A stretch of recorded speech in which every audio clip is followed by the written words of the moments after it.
Ryan Barton is the founder and CEO of Mainstay Technologies. He's also a deep thinker around work and what it means to be human. He's a member of the Calling Course. I've gotten to know him a bit in that context. Today, we have just a great conversation all about the philosophy of work, about his next iteration of what he's doing in the world. I think it's a conversation that you are really going to enjoy. So let's just go ahead and jump right on into it. This, of course, is the Meaning Movement podcast. It's a show about work worth doing. I'm here to help you level up your life, your career, your income, your work. I'm your host, Dan Cumberland, today with Ryan Barton. Stay with us. Welcome to the Meaning Movement podcast. We know you want to build a stress-free life and business that gives you the financial freedom and lifestyle that you want.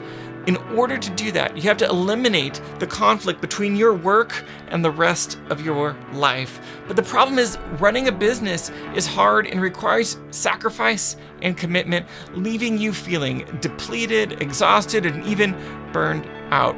But we believe that every entrepreneur deserves to recapture the motivation and energy they need to run their business. And that is what this show is all about.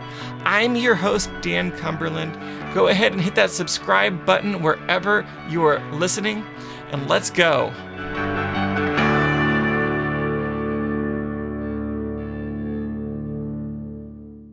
Ryan, thank you so much for joining me. As I've already said, I just know that this is not going to be the last time that the folks on the podcast hear from you, because I feel like there's just so much we have to cover. But welcome to the Meaning Movement podcast. So great to have you on. Well, thanks, Dan. I'm so happy to be here and be with you in this space, and really looking forward to the conversation. I love it. The question I like to begin with is, how do you begin to talk about the work that you do? Ooh, it depends on who's asking, and I have a very thoughtful asker here today. So I would say that I talk about my work as a creative expression that flows out into the world that takes a few different shapes. My primary current day job is as CEO of a company that I founded 18 years ago now, called Mainstay Technologies. We essentially serve as clients' IT department. It's a company that grows steadily every year, about 80, 85 staff today. We're primarily Northern New England focused. But then I also have my own projects that are spinning up and growing now that I know we're gonna get into. I love it. I listened to an interview that you sent over, or another recent podcast interview you'd been on. I'll make sure to link up to it in the show notes. But one thing that I know of you, but I've seen you in a different lens, I guess, than maybe you were the seat that you were in on that show, which is like as the CEO of a Yes. technology company, and I feel like you really defy a lot of the stereotype, at least from Good. my experience, of the kind of person who's running IT. I don't know. I guess I just want to ask, how do you think about that? Yeah, I think about that a fair bit because I think my journey has been non-standard, and a non-standard journey gives such a wonderful lens to both grow into what maybe the standard journey is. And there have been times in my life where I've sort of been too proud of that non-standard journey and I don't need to learn from these business people. And then I've learned the hard lessons that says, no, learn. But it also gives a great perspective to criticize and maybe call higher and call in different ways. And so business for me was not a planned journey. It started as a teenager. I happened to be that kid who loved technology, just was always good with it, building computers so I could play video games when I'm 9, 10 years old, and then building websites for hire as a teenager. And then I started getting calls from organizations, and I was 19, 20 years old, and these businesses and nonprofits started calling and saying, can you help us? And I happened to be at this intersection where I was good with people, I genuinely cared about them, and I was good with technology. And so I would be able to fix their challenges and help guide them. And that intersection opened up all kinds of doors for me and ended up becoming a business. I love it. And what I don't know. So I'm filtering this through my experience. I think we both share that we were homeschooled. I have an Yes. older brother, which I don't think we've talked about. My brother, he's a CTO of a tech company, and Oh, nice. I could see, it feels like his path is so parallel to yours. Like I could see him in another reality, you're just a couple choices different, and he could end up in a very similar space. Yeah. Yeah, that's To what you're in. But what a long commitment to continuing to down this this particular path around technology. And I wonder how much of it has been intentional and how much of it has just been like, well, here's the next step, here's the next opportunity ahead of me. Yeah, in the beginning, it really was like, here's the next thing. And then I think what's so interesting is that we come to our work so much because of our stories, right? It's this combination of our giftings and our expression in the world, and then our stories of upbringing and what's honored and what makes us feel good. That's based on that emotional patterning that comes as we grow.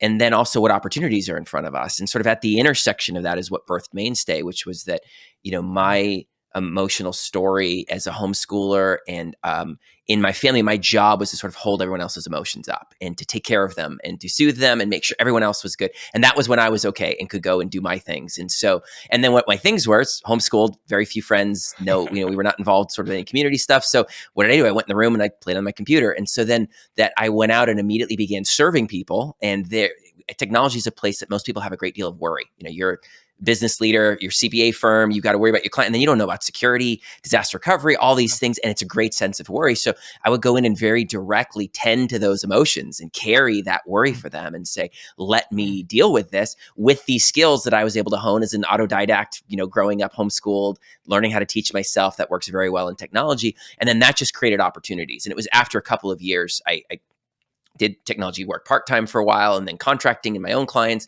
And then I kind of had this crossing the Rubicon moment where I was offered a job in the field and it was like, am I going to do this as a business or am I going to do this myself? And when I turned them down, as I drove back on the radio, Foo Fighters was playing and it was the song There's No Way Back From Here. And I remember pumping my fists and I was like, I'm doing this, like this is a business. And so, yeah, that was a few years after. And it was like a year later, we had four team members. We went from the solo to the ensemble. And then it just, and, it's a service business. So very low barrier to entry. Anyone can say, hey, I can fix your computer. Just give me some money. It's hard to scale a service business. And so it's been a lot of work then transitioning from that into being a business leader and actually learning how to do all the structure and systems and process to scale a real business. Yeah. And you've scaled quite a bit. Like how big is the team right now? Yeah, so it's about 80, 85 folks. We like That's to crazy. scale about 20% a year. That's our goal, is to fairly consistently, and some years are more consistent than others, but overall our average is 20% a year because that's a good growth rate for us, but we can keep the culture, we can keep the quality high, we can do things to make sure we're doing really good work. Yeah. It's not a I kind of love business that. that you can have hockey stick scaling, like a software business. Yes. Yes. Well, I think it's just so crazy to me to think about just that trajectory of going from you in your room with your computer to Yeah. now, 80 plus Yeah. and scaling, and just how many different skill sets you've had to acquire along the way. And I think of like Yes. how many different iterations of you've had to be Yeah. in Well order said. to take the company to like the next like because every time, and I think I'm sure you could even name some very specific moments of like, okay, in order to go to the like get off this plateau and keep growing, we have to overcome these challenges. And in Yes. order to do that, you have to Yes. like be Yes. different. Yes. Oh, And so yeah, so tell me, what? So speak to yeah. that. Sorry to interrupt. I'm so excited for the question. I'm stepping on your toes here. Yeah, I think you've nailed it so well and said it so well that one of the things that I have most appreciated about being able to be an entrepreneur, and then I think I've realized that all good work done right has this characteristic, is that work is not just transactional. We can often think that we exchange time for money and it's transactional, but work flows out of us and it connects us to the world and it roots into us and into the world in this way that then causes us that, like, if we want to see something more happen in the world, we have to grow and become something else. And that the Yeah. more open we are to the call of work, the challenge of work, the discipline, the things that's involved, the more that we can grow into who we are and who we can become. And for me, I mean, I can't tell you, I mean, there was probably one of the biggest moments that stands out is we were about 35 people. And up to this point, it was like, I was great at sales, was great at recruiting, was great at making sure we had a great culture. And it was like, let's just go, go, go. And this is wonderful. And we'll be at 200 people in 5 years. And what's the problem? And the wheels started falling off. I mean, it was like challenges, quality issues, people quitting, people on, all the mojo left the halls, right? It was just like a grind. And we realized, shoot, we don't have a lot of the process, the systems, the training, the HR, the structures and components for us to scale this well. And I had to wrestle with the fact that, like, that's because of me. Like the organization was in my image. I mean, a founder casts a very Ugh. long shadow. You can sit with any organization. And Yep. it was very much in the shadow of my strengths and weaknesses. And, at first I was like, well, I'll just hire people who are strong in the areas where I'm weak. And it's like, that only goes so far, because you really, as a leader, have to know enough to know how to hire, how to lead, how to recognize those people. And I remember a moment very clearly where I had tried to put somebody in place to fix it, and it just got worse. And it was like the culture was Mm. awful. And I had to let the guy go. And basically I said, okay, I've got to do this. I've got to grind out the things I don't want to do.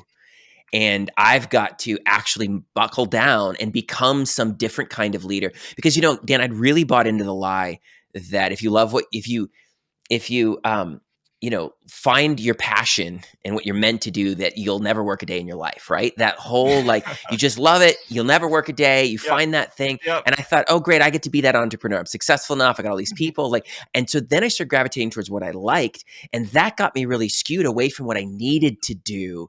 And it was in the Yeah. discipline of what the work called me to that I actually grew up a level. Like, it wasn't just like I grew better at that level, I was actually able to grow up a level, to see things differently, to become different. And I think work Mm. always has that hidden call in us to a higher level.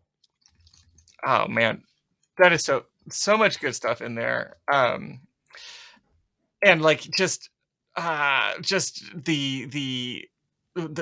work, that you won't work a day in your life. That narrative, it's such a trap in so many Yes, it ways, is. um because we want that, and to some degree it's true, like that in the meta narrative. Like, I'm not allowed to use that word. I've been specifically told I can't use that word. Oh When no. you zoom out and look at the full story of that your work is telling, you could say, I've enjoyed the places Yes. that this has taken me, and the direction that it's taking. But when you zoom in to, I don't know, whatever the question is, I don't know how to build systems. We don't have an onboarding process for new staff, or Yes. like, all Yes. the dirty, whatever the dirty looks like Yes. for you. It's hard and it's rough. Yes. And so I just really appreciate you naming that. Yeah, I think it points to something true, which is that work is not meant to be drudgery. And so we are meant to love what we do. We are meant to have a deep sense of connection to it and belonging in our work. Mhm. But it's not like enjoyment. It's not pleasure. It's like, if Yeah. I want pleasure, like, I'll go sit on the dock and read a book. Like, that sounds way more Yes. fun than working. But anything good Yes. requires great work and great sacrifice, and good work calls us to that kind of sacrifice.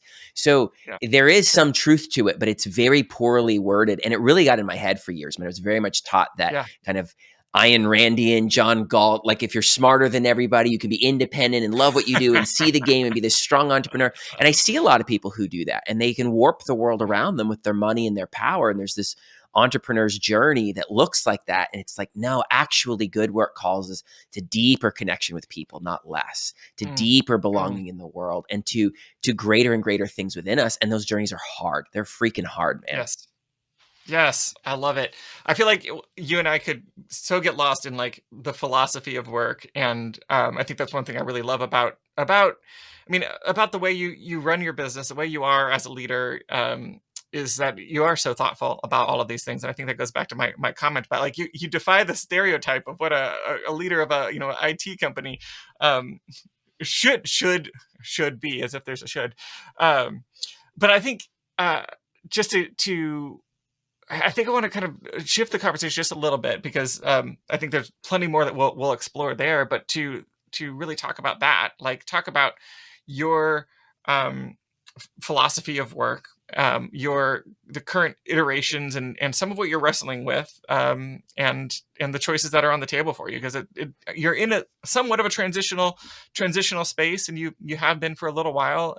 So I'd love to just have you narrate some of that, and then see where that takes us. Yeah. Yeah, I appreciate that invitation. I really appreciate my work, and I appreciate and love my company.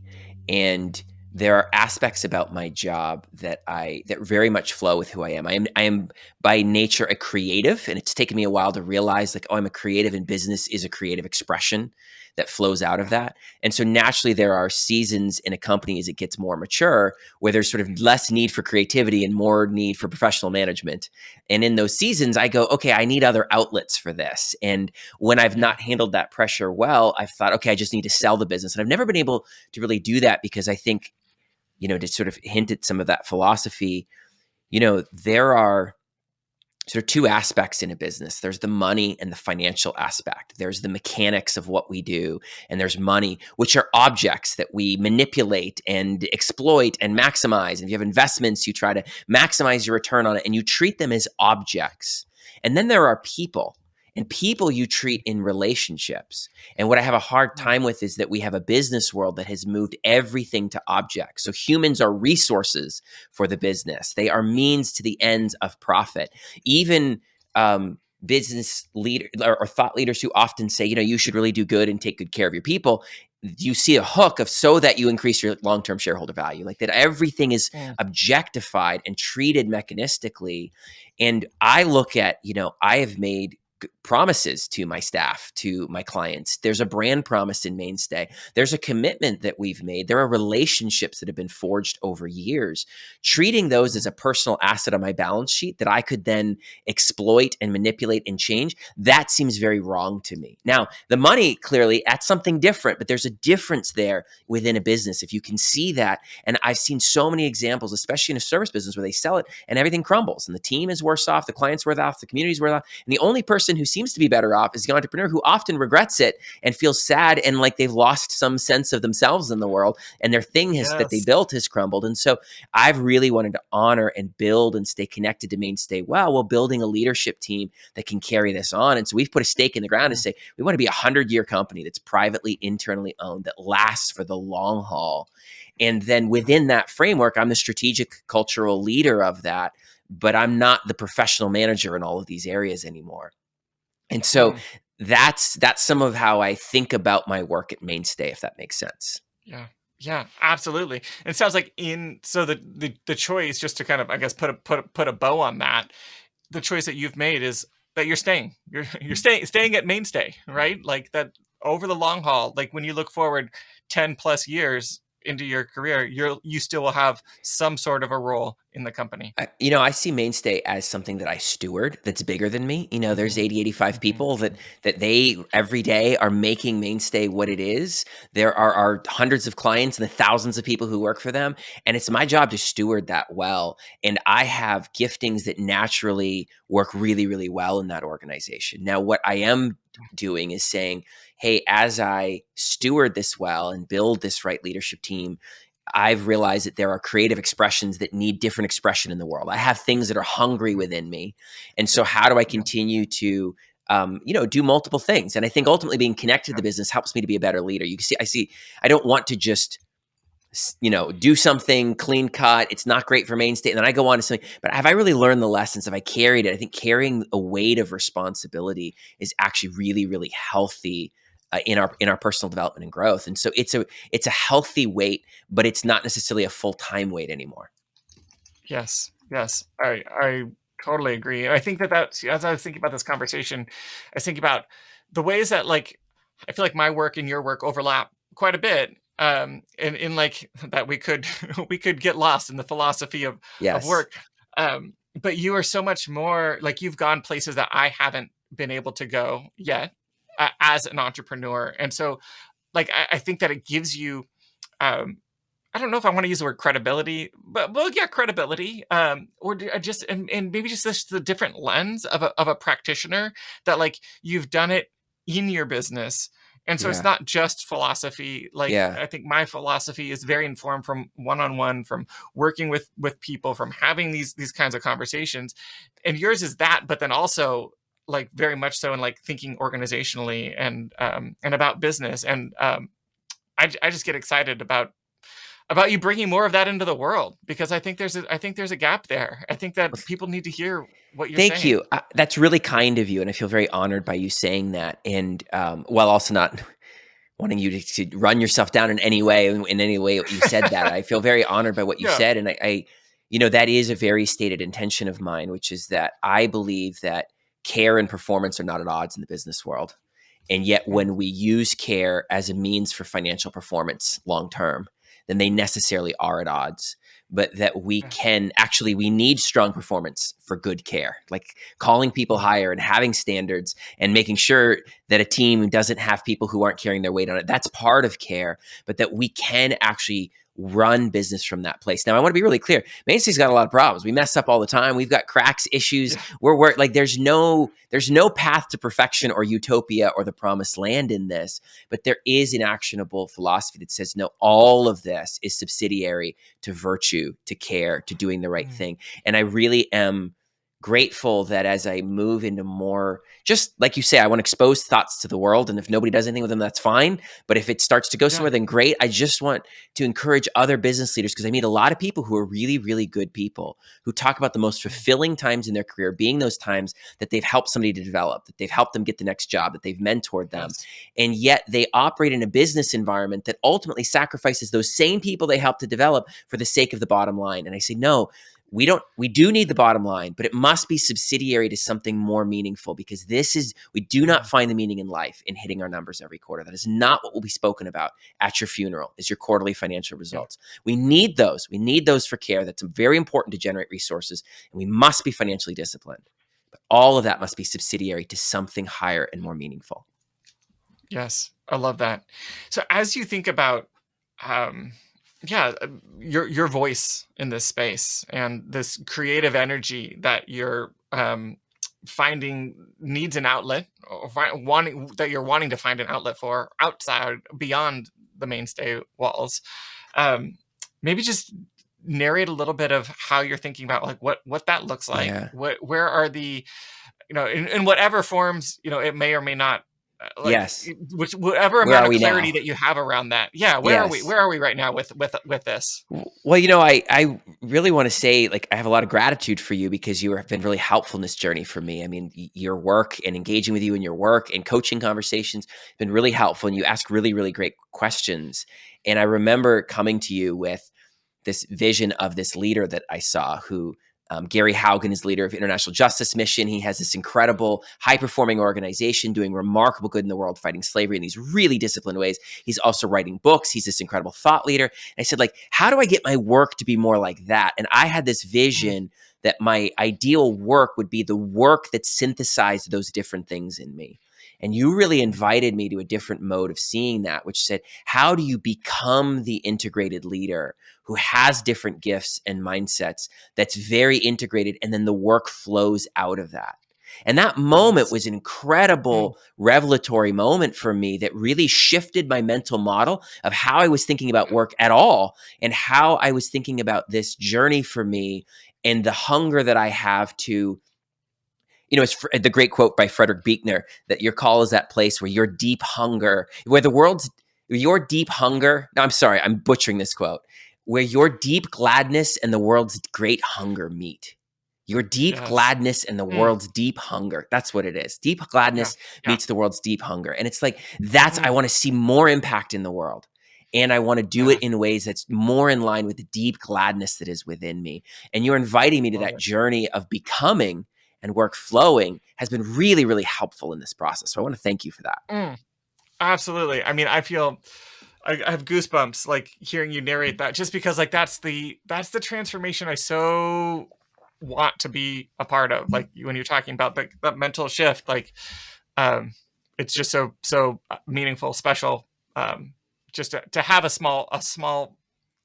play a small part in your story is just it's a gift. So thank you for that, and thank you for saying that. We'll get right back to our conversation, but I wanted to give a quick shout out to our sponsor. This episode in this season of the podcast is brought to you by 923.co, a web and mobile app development team that I have been working directly with for more than a year, building VideoSnap. VideoSnap.io, if you don't know, is the software that I built to repurpose long-form speech-based content, like this podcast, into short-form, viral-ready videos. Think TikTok, YouTube Shorts, Reels, etc. If you're making content and you want to be found in the algorithms, you should be using Video Snap. I've been building directly with 923, and they are a phenomenal team with a strong track record of building high quality apps. They've built more than 50 apps. Those apps have gone on to do more than $1 billion for their clients, which is incredible. I'm also now contributing to their team in a product strategy role, which means if you have a dream that you want to realize with software, not only should you talk to 923 because they are so good at software, but I could help you directly build that with them.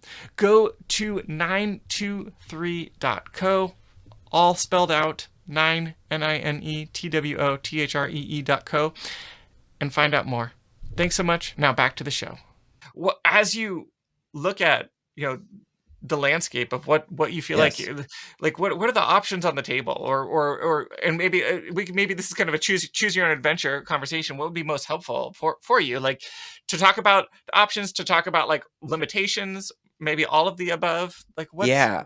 Well, what would let be me the most outline. helpful from this part of the conversation? Yeah, I Tell me. appreciate that. Well, I'll outline for you. There's three categories that I am putting my time and energy towards that feel very salient and alive for me. So one is, like I said, leading Mainstay to be the best damn technology services company we can make it. Absolutely not compromising in any of that vision, and making sure I have the right leaders in place to really walk that out in all of the details, and being connected in the ways that I do best.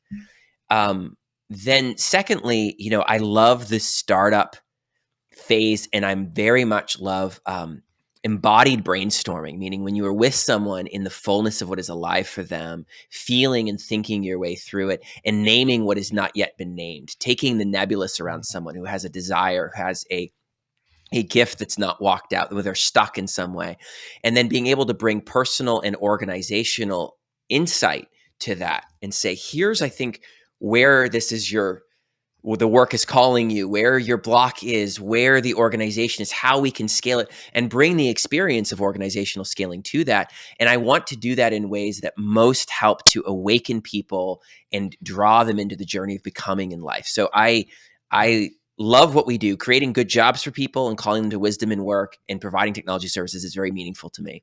But I also really long to see more and more of us wake up to the feelings that we have in our body and the journey of Yeah. becoming who we are meant to be. And our society fractures us and dissociates us and numbs us with Netflix and keeps us from that. And my own journey has been transformative with therapy and meditation and wisdom practices and insight and breaking from all of these shells that kept me, so I didn't even know what I felt. And I want to help more people do that. So I look at my skills and I say, well, I'm not trained to be a therapist.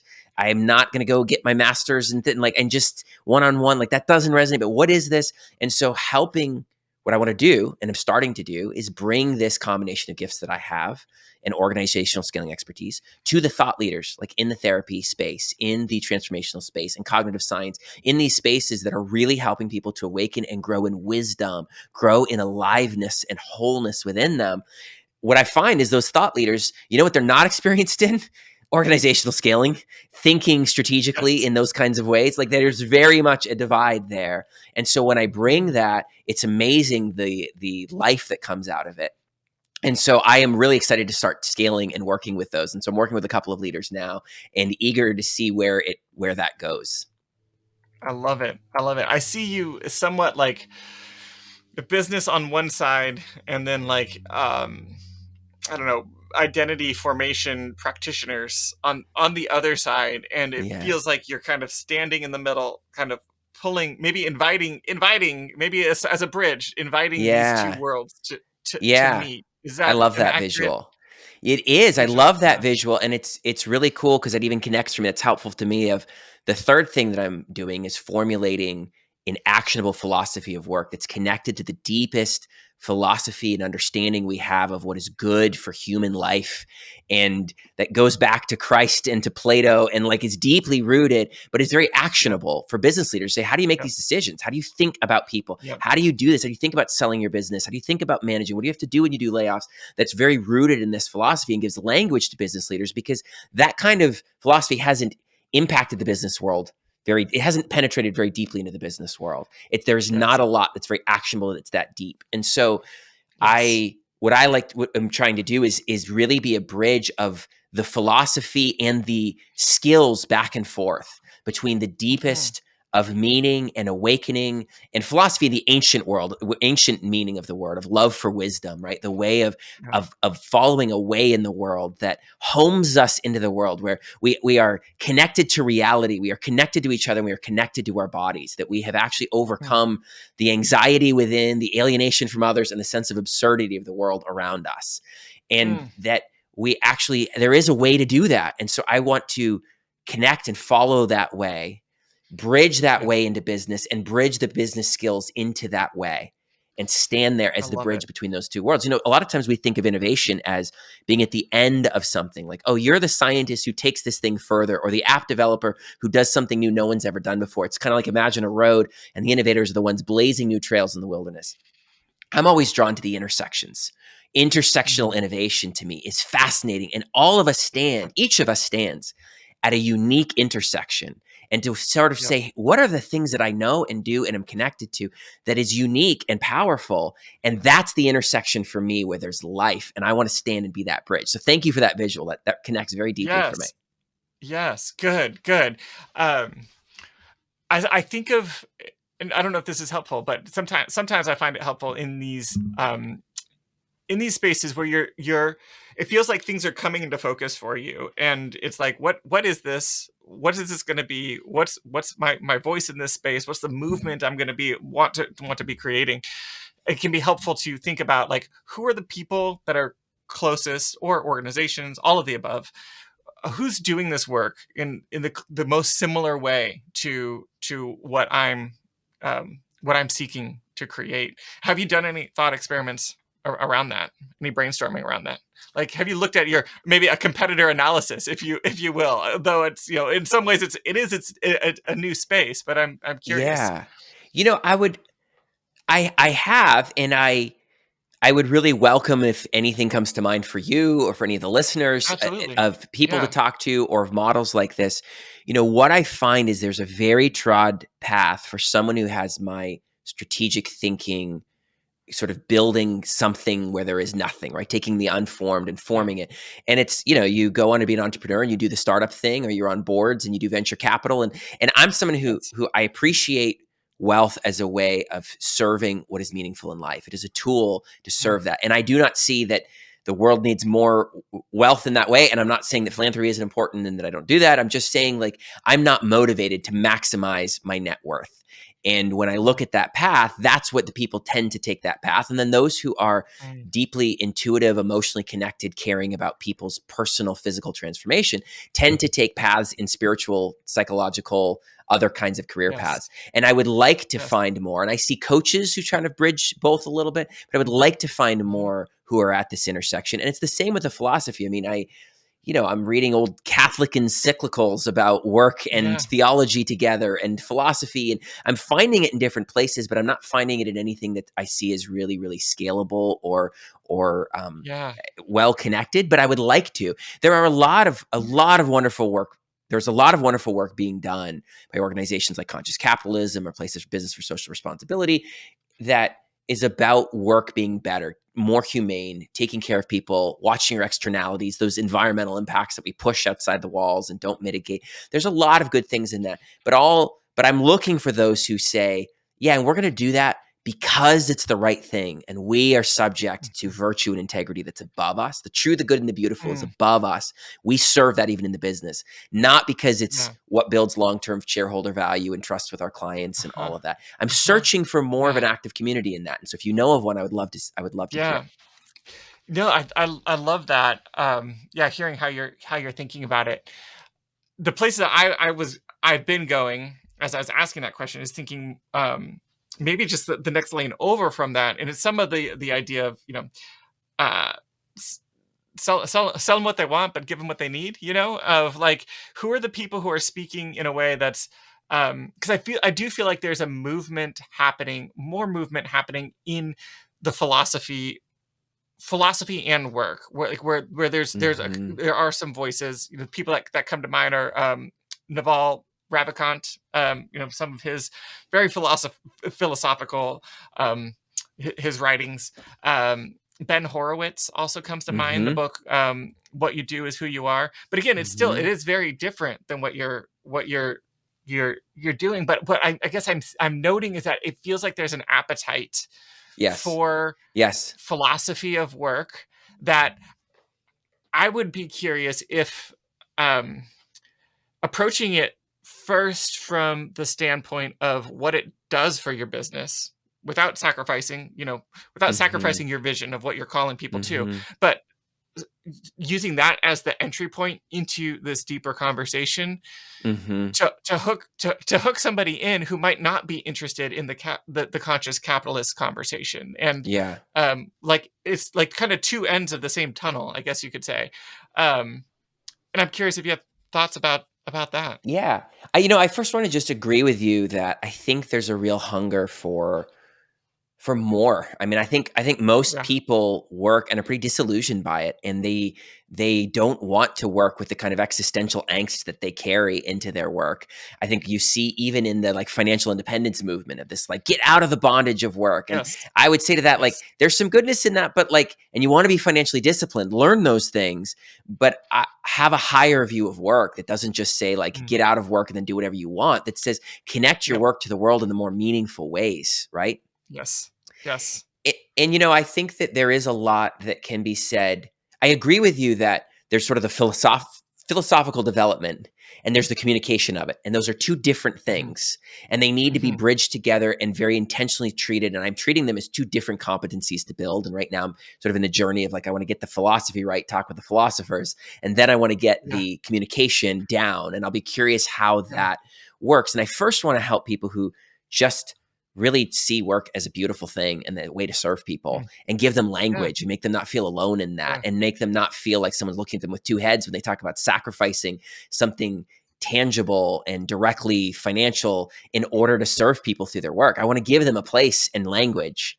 And then Yeah. beyond that, we'll see where it goes. I do Mm. think, my critique goes all the way to our system of capitalism, which I'll just say very briefly that Eric Fromm was this great social psychologist who wrote a book in the 20th century called "To Have or to Be," and he identified these two modes of operating in the world. There's the being mode and the having mode, and we have to have food, we have to have a house and shelter, have to have clothes, and Yeah. we get it, and we have to have certain knowledge, and you can see like you grab things, you consume them, you manipulate them. That's having. Being is of becoming, right? It's of who you are, it's of identity, it's of love, it's of place, it's of belonging. And our capitalist society has really tried to say all of your deep being needs you can get through having. Oh, you want to be Mm. regarded and esteemed? Drink a beer. Like that's what we're going to say very Yes. directly in the commercial. You want freedom? Buy a Jeep. Like, no, no, no, no. You can't have your way to freedom. That freedom is a place that Mm. you are, it's a place of being. And so I want to communicate that in ways that's very clearly understood, but we have a culture that's kind of gone mad in the having mode where we can consume our way to happiness, to success. We can just build and we just keep going and going and going and not really noticing that this isn't working. I remember, Dan, I used to sit in the shower. That's where I do a lot of my great thinking, right? Is take a long shower Of and it's course. like, all right. And I used to always think like, all right, I caught myself in this loop of like, when I get to this point, when this debt's paid off, when I have this kind of net worth, when Mainstay's this big, Mm. then I'll rest. I will be at peace. Everything will be Yeah. wonderful. And what I noticed over time was that the milestones just kept moving. The feeling was the same. The mechanics were the same. The thought process was the same, but the milestones just kept moving. And at some point, it's like, whoa, we're Yeah. playing the wrong game. And I don't want to lose that message because I think that's the message where salvation is to stop and say, Mm. no, no, no, no. You can't have your way to being. You can't become who you want to be through an identity as a writer, like collect your identity. You can't amass your way to an identity into peace. It's a different Mm. fundamental journey. Yeah. Yeah. I love it. I love it.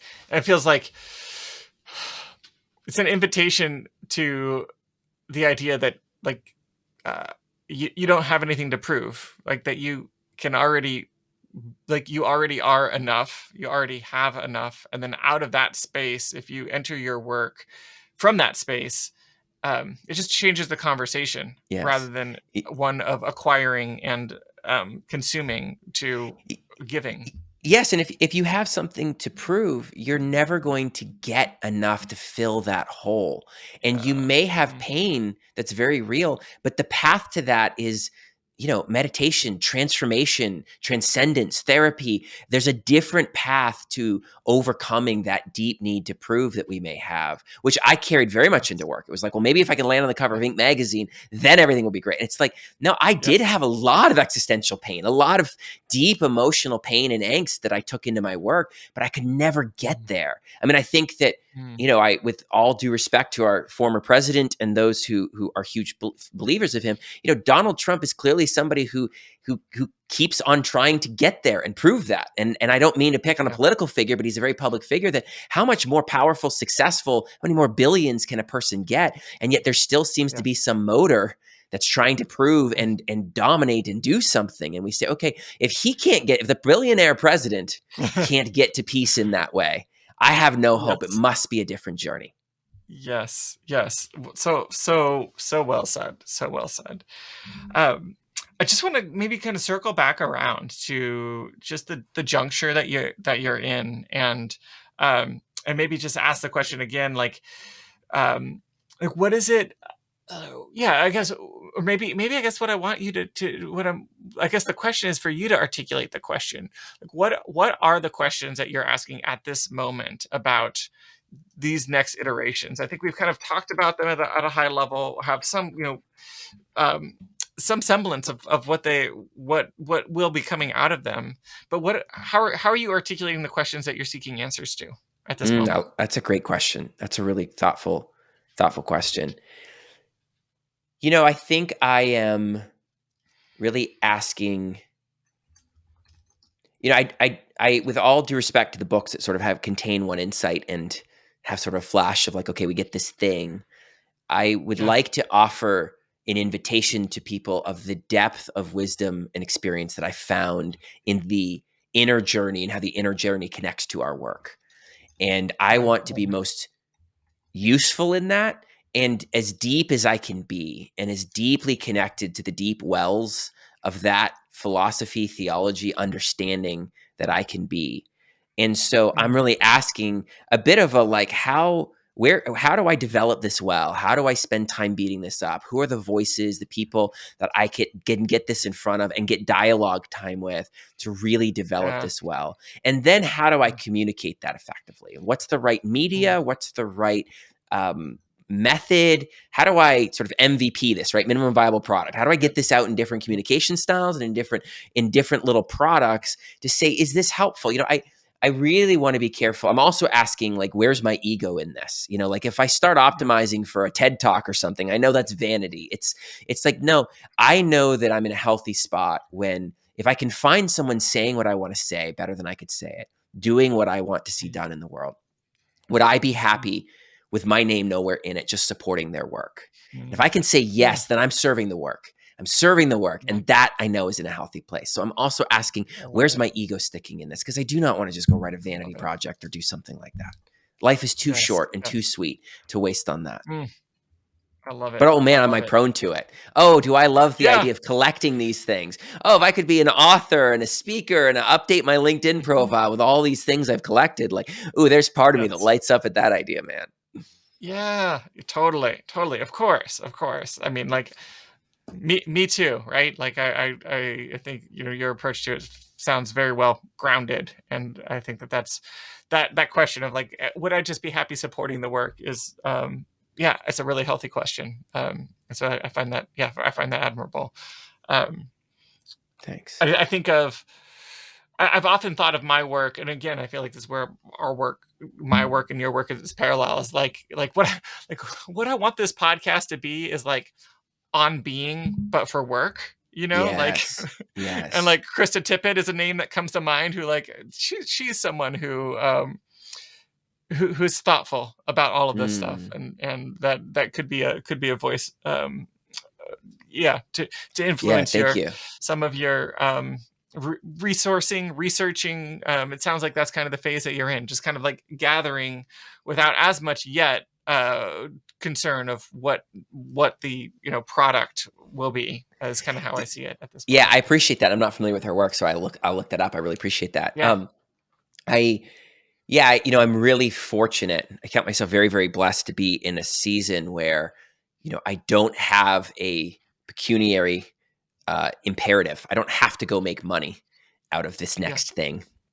And I can take time with it and birth it and serve it in a different way and do that while honoring the work that's come before. But I also get to step back and say, okay, I chose my career path, or it was sort of chosen, it sort of happened when I was a Yes. teenager, like that was out of all Yes. of these things. And I've become a different person. And I see the seeds of who I was then in that. But now at a more of a fullness of time, how do I operate in the world in a more fully impactful way that's more fully me? And that's a really I fun love it. question to live with that I have a feeling I'll be asking for the rest of my life, because all that Yeah. careers are is sort of like work over time that's optimized for something, right? And so Uh-huh. what over career or vocation, if you want to call it, it's like, all right, how do I keep optimizing to serve people well, to make a mark in the world that's genuinely positive and not just sort of looks good on the wall, but like genuinely helpful and transformative for people? And how do I keep Mm. optimizing for that over and over Yeah. forever? Yeah. And that's work that doesn't I get love old. it. Back to love what you do. Like that's work that energizes me and keeps me up till midnight with ideas. Like that's the kind of thing that there's life and vitality Mm. in that I want to Yeah. sustain forever. I mean, why would you want to retire from that? I love that. I mean, well, I love it because it so well fits with my understanding of what it means to be human, which is that are always becoming Yes, something new, and that work absolutely. is at its best a uh, work at its best is an avenue or a place to put a place to put that energy to Yeah. actualize some of that desire. Yes. Um, Yes. yeah, and Yeah, I love so that. Human beings are the yeah, only species that we know of, the only ones here that can transcend, that can fundamentally yeah, look at their wiring and their framing and transcend it and become something else. I've been very inspired by the work of John Vervaeke. He's a cognitive scientist who focuses on wisdom and this idea that as the adult is to the child, so the sage is to the adult. That we get to grow mm, in wisdom and yeah, perspective, and we actually transcend ourselves. Like who you and I are now compared to who we were at yeah, 18 or at 8 is there's yes, obviously a fractal sort of unfolding, but there's also a genuine transcendence where we go beyond our wiring, our framing. So mm, how do we keep doing that? And then how do we hook work up yes, so that it's helpful in that transcendence? And like you say, it's a mm, way of actualizing the energy of that transcendence into yeah, transcending the world. And now we get transcendence within and the kingdom of heaven without, right? It's almost like the yeah, growth and transcendence within and the Buddha within, if you will, and the kingdom of heaven uh-huh, without, right? Or Christ within and I without, love it, like however, whatever yes, imagery is helpful. But that connection, that ends up being work. That's how we change the world and yeah, are connected in this wonderful reciprocal back and forth wash that is really exciting when it's right. And of course, it's yep, often wrong and hard and brutal and yes, challenging. And on the best day, yeah, all kinds of bad things happen, and we can't forget that. yeah. Well, I mean, I totally sign off on that hopeful, romantic vision of what it can be, and then also, like, I think it also speaks to how painful, it also can be when it's wrong, right? Like, Yes. because of the Yes. potential when it's right, like, of Yes. course, it is all the more painful Oh, when it's wrong. oh, So, what a great point, um, Dan. I mean, that just like hit me in yeah. my chest of Mm. yes, like when we fail, Yeah. when there's issue, like dealing with stuff at Main Street where it's like this is not up to the vision that we have, and it Yep. hurts my chest, like seeing someone Yes. unhappy, or it hurts. And then I just think Mhm. of all the longing that's trapped within so many Yeah. careers and so many people who feel Yes. stuck and who want Yes. some path and don't see it, and yet we all have this desire to transcend and to see our work flow and be connected from who we are, and it's stuck. Yeah. And how do we just each do the work of unlocking and helping others to unlock that? Yes. So well said, and I think that that's the work that's ahead of us and everyone out there that's like us, I guess, that Yes. believes in something here to offer the hope to the people who have not tasted that, right? Like to the people Yes. who their work has only been a place of struggle and of constraint and being under Yes. resourced and everything else along those Yes. lines. Yes. And I'm not making a point here other than just to say, like, I've heard those stories, and I've seen those people. Like I've been in the conversations. I've been on the subreddits where people are talking about their Yes. jobs, and Oh, like it's so it's hard to like brutal. see that, and then also hold this other thing that we've Yes. been talking about, and to Yes. try to figure out how do these two worlds Yes. collide and become uh, something Yes. new. So Yeah, and how yeah, do I not, sort of speak from a place of like, oh, great, this is a luxury where if you happen to be so fortunate that a business yeah, starts around you mhm, and then you figure out how to yes, make it financially successful, and you could do yeah, that's really great for you, Ryan. It's yeah, like yeah, I recognize how blessed I've been in that, and I want to say that the path is always the path of wisdom. That I think so much in mhm, career we can get locked into seeing that I need to figure out the binary choice of what I do or the knowledge I need or the skills, or we focus on the injustice in the world. Not that we don't need to grow yeah, skills or deal with the injustice in the workplace, but that I think our yeah, salvation comes from our personal transformation and our growth in wisdom.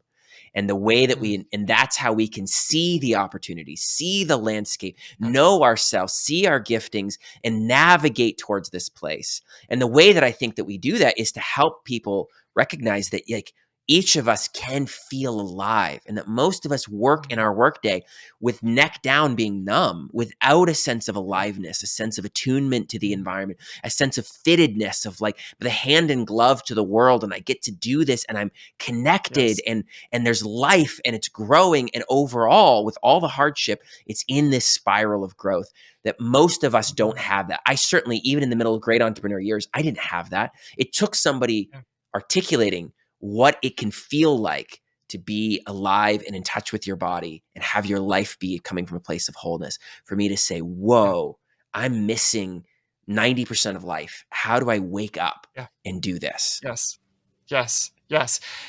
And I think therein lies so much of the power, the potential of your work and your perspective, and what I think you uniquely bring to this conversation is you're leading an organization that welcomes from the neck down, right? Like, Yes, you know, like yes, the whole person.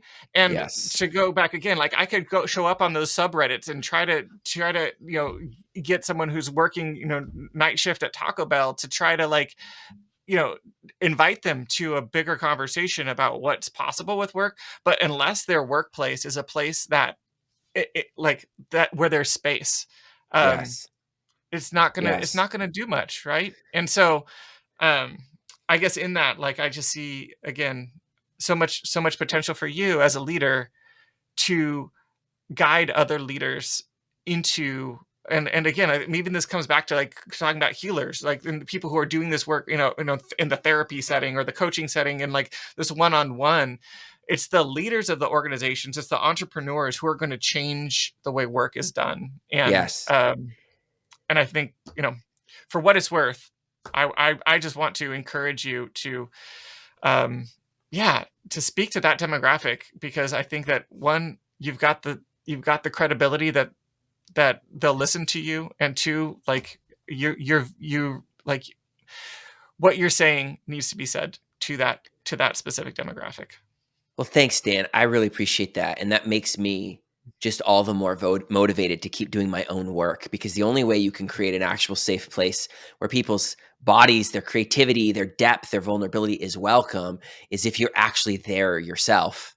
And Yeah, if you know yeah, how to create the safe and then not allow the stuff that does need to stay outside of work, it's a professional environment, there's certain boundaries, but to actually be someone who can hold that and who yeah, can lead the way, because the only way to do that is to do the work. And so hearing you say that and the opportunity, I feel it.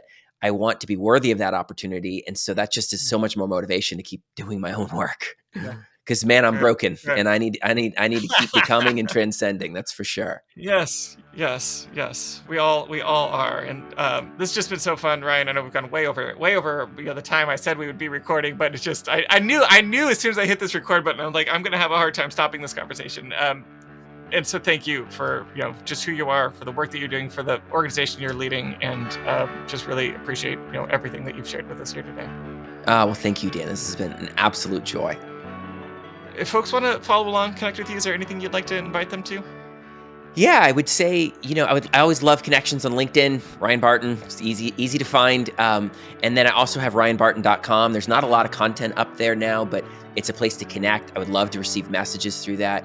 A lot of what we've talked about, I don't have much public in terms of content or streams or official ways to connect at the moment.